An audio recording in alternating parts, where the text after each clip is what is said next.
Hi, welcome to the Screwup Exchange. My name is Patrick. Hi, my name is Roscoe.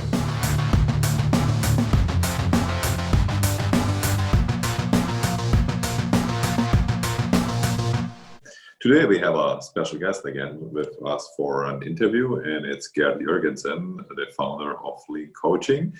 And we met Gert, both of us, as one of our trainers back in the days when we did our expert education, how it was called, or MPS or TOS experts. And now we have him on our show, and yeah, it's kind of nice.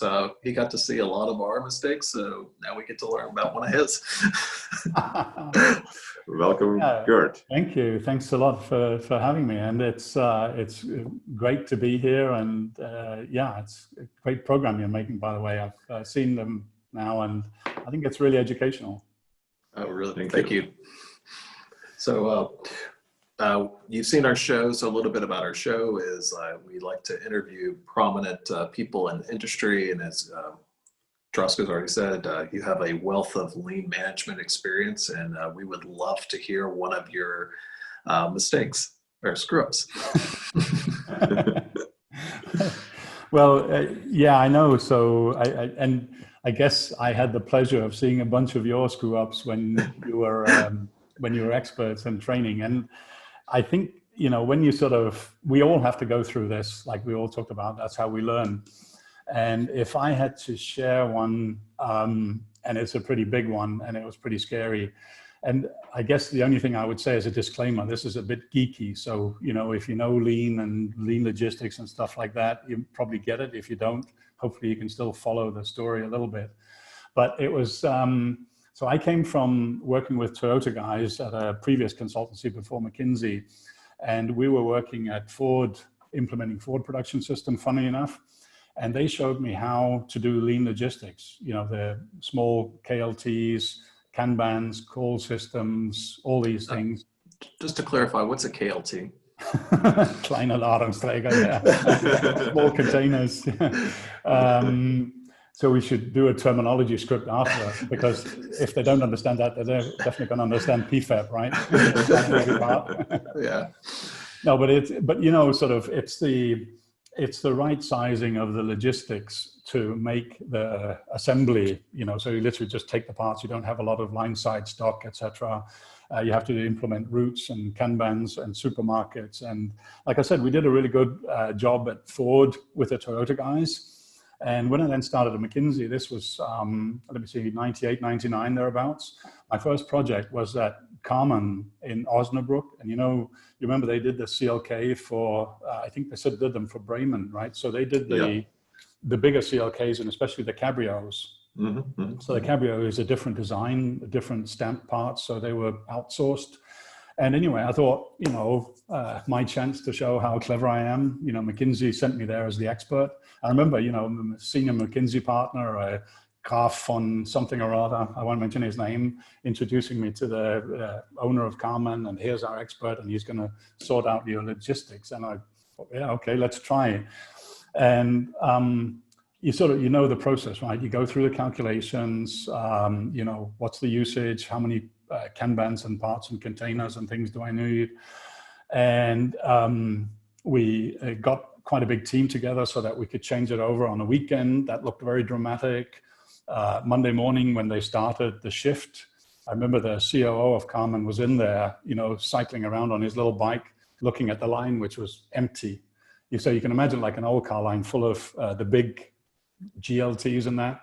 So it was like, before there was like a wall of material and you could hardly see the cars, and now it was just empty. And this guy was looking at me like, you've got to be kidding. This is not possible. Anyway, and I sort of thought, well, I know it works. I've seen it work. Let's have a go. And, the first hour or two was fine.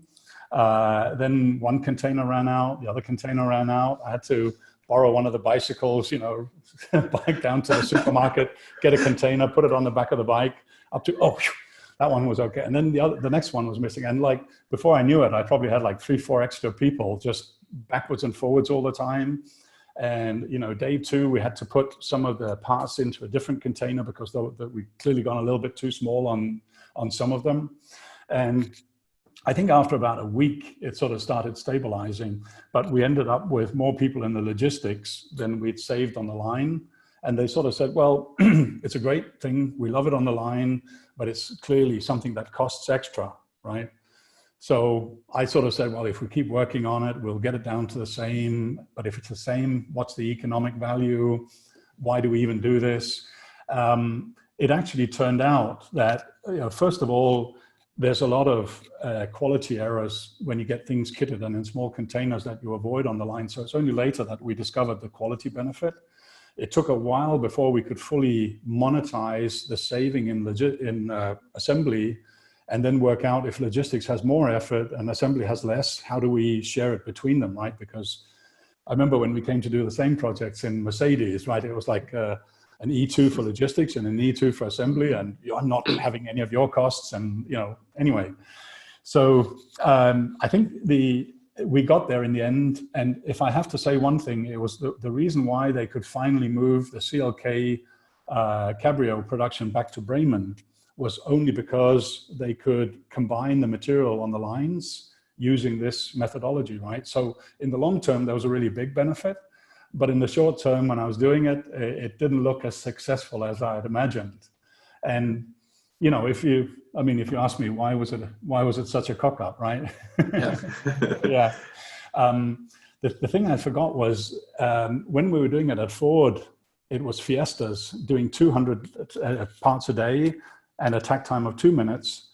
And this was a highly complex cabrio with hundreds of different variants, typical Mercedes, with a takt time of 8 or 9 minutes. So you can already imagine now if you get like 4 or 5 big CLKs of the same type versus, some Fiestas with hardly any variants, what the implications is on the supply chain and the usage in the containers. So you can say the average usage of this part is 2 per day or 2 per hour. But if you get 5 CLKs all at once, guess what? Your boxes are going to be out in no time. So, I kept telling them what I thought, which was, you sort of have to adapt it, you have to learn, etc. That, and I got away with it, but it wasn't my finest hour.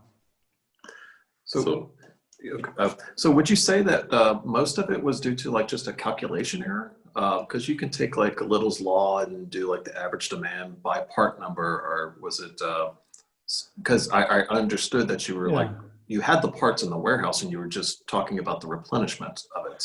So, well, I think the basic problem was one of arrogance, hubris, right? Okay. I thought I could calculate all this rather than maybe do some small scale pilots and ramp it up.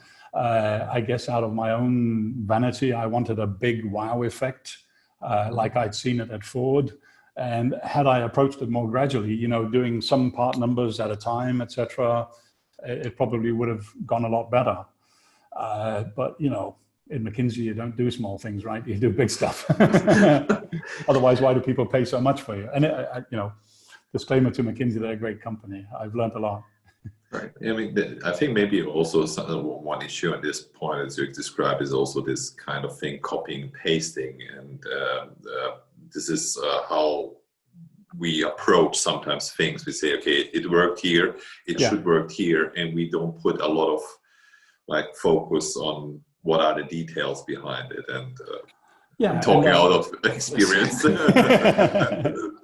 Well, I think what you learn is that, first of all, a gradual approach, a Kaizen small step approach makes a lot of sense rather than big bang. Because the more big bang, the more assumptions you have to make. And the more assumptions you make, the more things can go wrong or have to go right at the same time.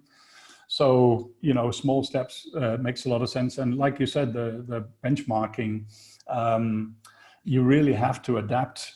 The best way to evolve and adapt the tool is actually to go through the process of finding out what is exactly the problem.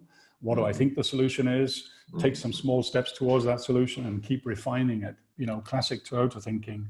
And the other thing is, if you just come in with a solution and copy paste it, people will just say, well, that works over there, it doesn't work here. Not my solution. Could be a perfectly good solution, but if they weren't involved in it, they won't have it, right? So I think we've all tried that in our projects. We could talk a long time about that. Well, I mean, I think the great thing is that, you sort of, when I learned that and when I had the humbling experience myself, I actually realized that the learning itself is the most important. And part of the learning is the mistakes, to your point. And that's why I found it so easy to do the expert projects, because first of all, it was going to be you making the mistakes. A lot of them. Well, I mean, I like to think that there were calculated mistakes, but still, and I think it was a great learning experience, and you really feel like it was your own solution rather than something that came from, Toyota or me or something else. So that's really part of it. And I think if you felt that that's the way you learned, then that was the best chance of passing it on to other trainees in the future in the same way. That's true, yeah. Yeah. So I know we're basically running out of time. We're trying to keep these within like 20-minute cycles. Would you be interested in coming back for another episode, and we can talk more about like philosophy and like how to learn and like really dive into that? Absolutely. I mean, we know that, learning by mistakes is an essential part of how Toyota does it.